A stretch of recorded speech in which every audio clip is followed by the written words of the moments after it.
good enough, or I was afraid I didn't have it. That was lucky that I wrote a good song once. And so I just would get tripped up in fear. And I've worked with other artists, and I won't say who they are recently, that I see the same, I can see in them, they're doing the same thing, putting off, just go do it, you know? I see a lot of bands that over tweak because they want what comes out with their name on it to be perfect. But there's a process of over tweaking and purifying, homogenizing, pasteurizing, whatever you want to call it, that ultimately can take the beauty of the raw art away. I think that's two different points. The thing I'm saying is I was afraid to write, okay. So I'd stretch it out. But then I could also stretch out what you were mentioning and tweak and tweak and tweak, and it's easy to go past the point where it was good. Now it's just you're up your own butt so much you can't tell what you're doing. When I started on with Teeth, I was getting back into things and a bit timid. But then with Year Zero, Ghosts, and Slip, I kind of gone into this like, I think the times have changed. I think the way people consume music has changed. When I grew up, I would invest that $5 into a record, and then I'd listen to it. And if I didn't like it, I'd still listen to it, because that's something I bought, and I would drill it into my head. And I think now everybody's got iPods that have a lot of space on it. It's very easy to acquire a lot of music through whatever channel you get it from. And I mean, I've got tons of records I haven't even listened to on my iPod today, you know. And often I'll listen to it or I'll forget I did because there's 3 other things that popped up. And I don't think people spend as much time listening to music as individual pieces of music as they used to. And that's made me look at it like, why not just go in and do something if the creative juices are flowing, which they were recently, not overthink it, kind of go from the gut. And that in itself is scary, because the schedule we had with the Slip was so ridiculous that 3 weeks, right? yeah, there was no time to even kind of listen to what you did the day before, which was fun and exhilarating. I wouldn't do that again, you know, but it was a fun process, because it started as just a single, and then it was like, okay, I'll make an EP. And Well, you also left Interscope last year, and you put this is your first release in your own way. And at the beginning of May, I think on your website, you said, this one's on me, and you allowed the whole album to go out. And within the end of the month, I think 1 million people had downloaded it. yeah, we're up to, I forget what it is now, but the thing is, now that everything's under my control, touring isn't separate from records, and everything's in the same pot now. And we've just put out Ghosts in a variety of formats. We were asking you for some money for it. We were putting concert tickets on sale, and I didn't want to hit you, here's another album, you know, I just feel like I'm trying to attack your pocketbook. So I figured I'd just take this, you know. Because also as an artist, it's nice to think that as many people as you can have heard your stuff.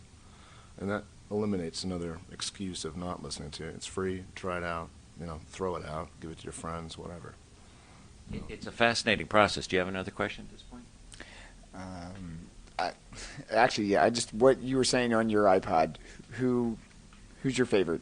Who do you listen to when you get off stage tonight and you're decompressing from the show? Who are you gonna pop on? You know, that question has a way of erasing every thought in my head for some reason. I was just listening to something and I can't remember what it is now. You know, it's been kind of an odd selection. I like there's some new band, Grizzly Bear, I think are great. You know, I was mad that Radiohead got them to open up, because it would be my first choice, or one of my first choices. I've been listening to some old Kinks, early Kraftwerk stuff. You know, just a variety of different things. In terms of art, you said as an artist, you've talked about the challenge of art, that it should be discovered, but it should be paid for. But if it can't be paid for, it's still overall better to be discovered. Do I have that right? Well, I mean, I've gotten myself into a predicament here, but to be clear, I think that artists should be rewarded for their work. I do. But on the other hand, I can also understand why most people, and I'm speaking from my perspective here, I think most people, kids particularly, have grown up in a culture where they feel that it's okay to steal music, and it's their right to do that, and I can understand the factors, in my opinion, why that's come about, most of which lie on greedy record labels have made people mistrust them, and they have abused not only the artist, but the consumer.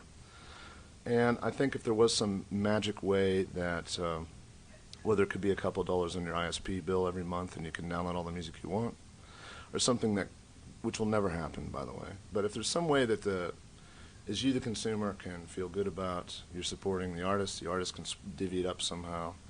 But the idea that people are going to go into a store and buy a piece of plastic to get a music that they're going to transfer over to here when it's so easy to steal music now and exchange music, it's the business side of it has screwed things up. And taking that into consideration, it is a difficult thing to think your way through, because if I was a new band now, I don't know what you do exactly.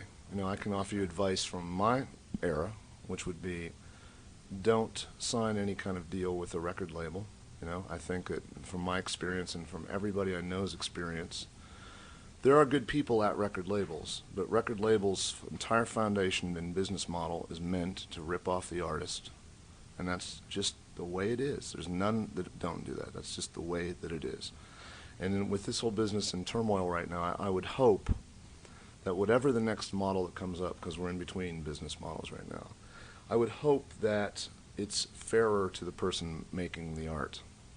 And anyone that does any research on how record labels traditionally have been set up, you'll be stunned to find out who's at the bottom of that list. I was higher up cleaning toilets than I am as a musician on a record label, because you don't get paid.